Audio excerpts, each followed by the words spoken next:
Corey Dennis on the field? I don't know how long that's been in the works, but he got right to work, I take it. Yeah, well, he just got in here. We had a coach, one of our really good coaches that we love dearly, Coach Stanchik. I brought him as a young guy. I thought I'd keep him a couple years. He's a great young coach. He had a chance to go with one of his friends as a co-coordinator. I had a couple coaches on staff that could coach other positions. For example, Coach Fry's always been a line coach. He was my line coach at Indiana. He's going back to O-line. Coach Mays was coaching running backs. He's moving up to tight ends, where he coached that for 6-7 years. Coach Spurrier's always been with offensive skill, a lot with the receivers and whatnot. Got him going to running backs. It freed up a chance to get Corey in, which I think will help us in the quarterback position and passing. We go back to 6 years, and I went after Corey because everybody thought we had a line coach opening. So I pursued Corey. I thought he was the best fit here. I thought we had great flexibility where I got some coaches at their true positions. And I think we added a great young coach that's going to help our team a lot. Yeah. So what makes him a great young coach? Is going back to his whole pedigree. His father, was a heck of a player. His father was AD at Troy. His father was a position coach at Auburn, Georgia. So he grows up as a coach's kid. He was a quarterback that goes to Georgia Tech. When you play quarterback there, you get tired of getting hits. So we end up playing receiver. Married Coach Meyer's daughter. Coach Meyer brought him to Ohio State and was a part of that staff from 2015 on. So he was part of some really good teams, and having worked with Coach Day, who I think is one of the premier quarterback guys in the country, and became the quarterback coach. He's been trained well. Coach wanted to make some changes up there, wanted to bring in a coordinator. Corey had a chance to stay in an off-the-field position. I think giving him a chance to be on the field grows a great opportunity. I think he's excited, and like I say, just a great person, great personality, and he's got a heck of a good pedigree for a young guy. Now he's at a place I think he can truly coach and grow, versus when he's places where the pressure's on you, you got to be perfect all the damn time. He's got a chance to grow and be a heck of a good young coach. Well, same deal. The reason I got when I first got here, I knew he was off the field. One of my first calls was Coach Blankenship at Wasso. It was really when I talked about recruiting, I said, "Tell me about Dom. I know him as a young guy. Do you think he could be a good coach?" And he was like, "Coach, for a guy that was a great player, he really relates to players that maybe aren't as good. He understands how to coach the guys." I thought again, same deal like Ryan Stanchik. Michael Hunter that I hired, who had worked in 1 year at Oklahoma State as a player, had worked here. I thought Mike would be here a couple years and was a fast track guy. I thought he'd move to a mid-level, big school, NFL type coach. I thought Dom would be here 1 or 2 years, move on, or if Mike moved on, if he did well, he'd be ready to roll. I asked the coaches a week ago, not knowing Mike would leave and not thinking Coach Hunter would leave, "Hey, is Dom ready?" And they said without question. Within 24 hours, "Hey, Dom, you're the coach. You're ready to roll. Let's go." So I'm excited for him. And to me, what I'm looking forward to seeing, can he manage the room? Can he manage the kids? He knows football. He can coach football. Can he manage the kids? And the most important thing in this day and age, can he go recruit them and get those kids? So I'm excited to see what Dom can do. And he's not a local legend. He's a local great kid. He's going to do a hell of a job for us. What have you seen in the first few days of practice? What's the overriding thought in your mind? Two things. A year ago, you don't know anybody, and you're trying to set an overall culture of what you want to do. This year, I thought, just looking at us, we had to get stronger. We've done a lot more things in the team, a lot more group workouts. There's a good vibe of the team, so I like that, but I wasn't trying to grow the team. My thing was I thought I knew the individual kids better and knew what some guys need to work on. You're not flexible enough. You need to gain weight. You lack some foot speed. You lack some flexibility. You got to get tougher. We got to get you more healthy. We got to grow you, whatever. And my whole thing was this spring wasn't to try to develop the team. It was try to develop the individual. So I like the chemistry of our team, but I wasn't trying to get that. We've been around each other. There's a really good vibe. I think they got a good feel for me and the coaches. I think we've got a good feel for them. But this spring has been about getting stronger, continue to do a great job at school, but develop the kid individually, and then put the team together as we finish spring, get into the summer, because there's one more transfer portal window. So in this day and age, who's here or not, hope everybody's here. And we're asking everyone to stay here. Let's keep developing. And then we got 17 signees that aren't here. And we'll get into May and June and really get the flow of what the 24 team is. So I like the feel of the team, but working hard, and I like the way the kids individually are working, Bruce. Energy good? Has the energy been pretty sound? I think really good, especially because we've had to do some things more as a group. We've had some off the field training activities. This is practice too. Again, I'm slowing down some of the practice, more individual work, more teaching. But initially it's a good vibe. Again, we're working hard. I'm trying to get them to appreciate the process of developing. It's a developmental sport, developmental game, developmental positions a lot, and we're a developmental team. And that means you got to enjoy the work part of it.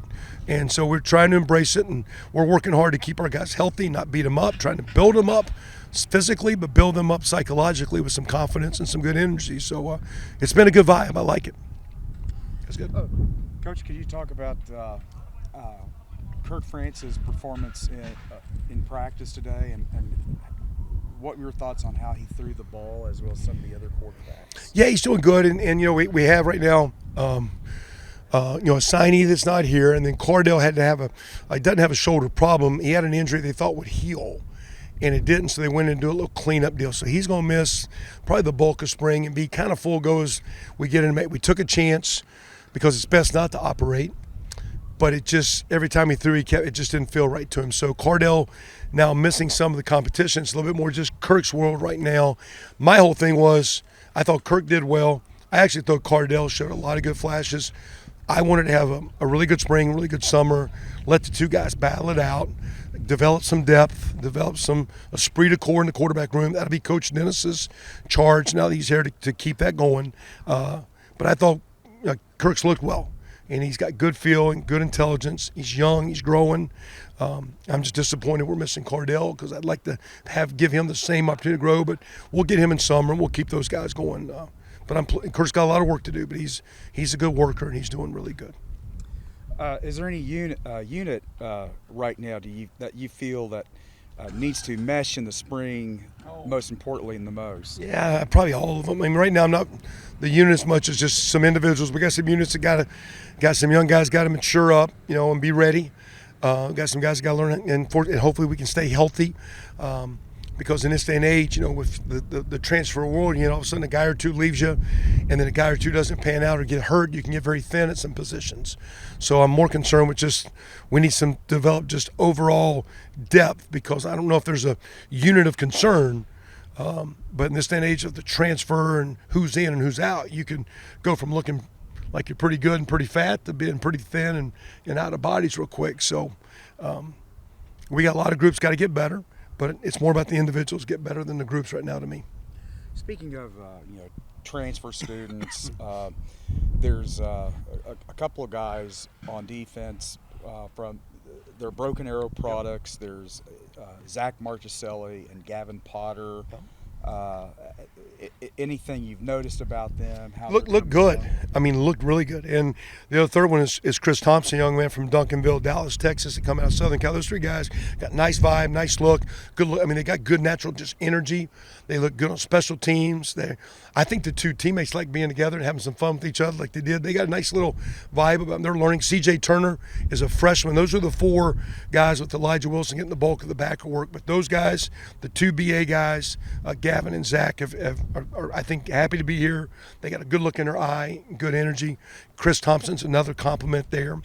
Caden Stanton from Beggs is O-lineman, was out in New Mexico State. He's back home, and he's got a good look to him. So, like I say, some of those guys are really doing a solid job, and those two linebackers are going to help us. They're going to play they're going to play a lot, and they're going to play special teams. So they're going to be big for us this year. Okay. What guys in your running back unit? There's 3, 23, 22. They had some carries today. Yeah, that's the bulk of it right now. Taj Gary's coming off a knee. Matter of fact, 23, Anthony, who has had the best year last year and had a great offseason. He's got a little toenail infection right now. It's kind of flared up his big toe, so he's a little gimpy. Billy Jackson, number 3, has had a great offseason. He was our second leading rusher last year. Those are 2 leading rushers. 22, Byron Nelson's a freshman. That's an early enrollee. Cam Crooks, 21, from Cushing, who's out there back as well. And then we've got a really good signee, Lloyd Avant, coming in. So if we get Taj coming off his knee, we'll see how that plays out. But if we can keep Billy Jack, if we can keep Anthony Watkins and Groom, Byron, Camden Crooks, and then see what the freshman is, I think our running back position will be solid. The 2 leading carriers are back, and I think Greg Friday, offensive line, will be well coached up front, and I think we'll hopefully run the ball better than we did last year. Okay. In receiving, I saw receptions made by number 18, and then that Cam was leading receiver last year. Yeah, and then from Bigsby, there's Ethan Hall and Braylon Presley. Yeah. How are they looking? I'm trying to get Braylon still coming on. He's in between a hybrid of a little bit in the backfield, a little bit in the slot. He's got to catch the ball a little bit better. We're working hard with that, and I think we got some things to help him coming up with catching the ball a little bit better, be a little bit more consistent. He's a great kid. He was so well touted. I worry about him putting pressure on himself, and I think he's still developing and just figuring the college game out and getting his niche. And we got to help him. And but I expect him to have he had an okay first year. I expect him to have a much better year. Ethan came back for a 6th year. Let's stay with the receivers first. Talk about Cam Benjamin. Was our leading receiver returning from last year. He's off. He's team captain a year ago. He's one of the best players on our football team. He's had a good off season. He'll have a good year. A couple transfers. Jeremiah Ballard, number 13, and Zion Steptoe is out there, number 7.